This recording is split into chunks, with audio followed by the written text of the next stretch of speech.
Hello বন্ধুরা, তোমরা সবাই কেমন আছো? আশা করি ভালো আছো। আমিও খুব ভালো আছি।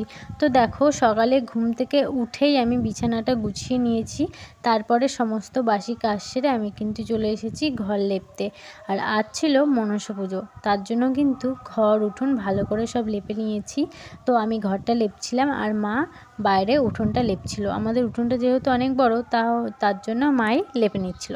তারপরে কিন্তু আমি সমস্ত কাজ সেরে চলে গেছিলাম স্নান করতে। তো দেখো, আমি স্নান করে চলে এসেছি।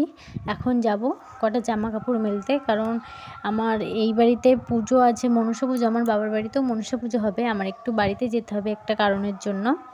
তো দেখো, আমি তাই তাড়াতাড়ি করে কাজ করে নিচ্ছি, কাপড়গুলো সব নেড়ে নিচ্ছি।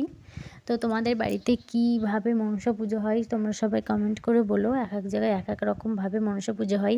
যেমন আমার বাবার বাড়ি আলাদা হয় আর শ্বশুর বাড়ি কিন্তু আলাদা।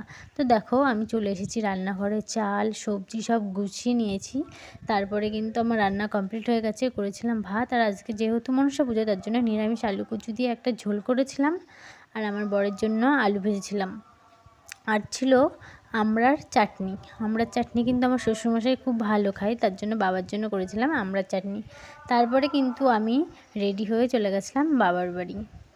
তো দেখো, আমি কিন্তু বাবার বাড়ি চলে এসেছি। বাবার বাড়ি এসেই প্রথমেই কিন্তু ঘরের ঠাকুরকে পুজো দিয়ে নিলাম। ঘরের ঠাকুরকে পুজো দিয়ে চলে যাব মনসা পুজো করতে। আর মনসা পুজো কিন্তু হবে আমাদের তুলসী মন্দিরের পাশে। তো দেখো, আমাদের মনসা পুজোটা তুলসী গাছের পাশেই করে, তার জন্য সব কিছু গুছিয়ে নিয়ে চলে এসেছি। আর এই যে এটা হলো আমাদের মনসা গাছ। এই মনসা গাছে আমাদের বাড়িতে মনসা পুজো করে।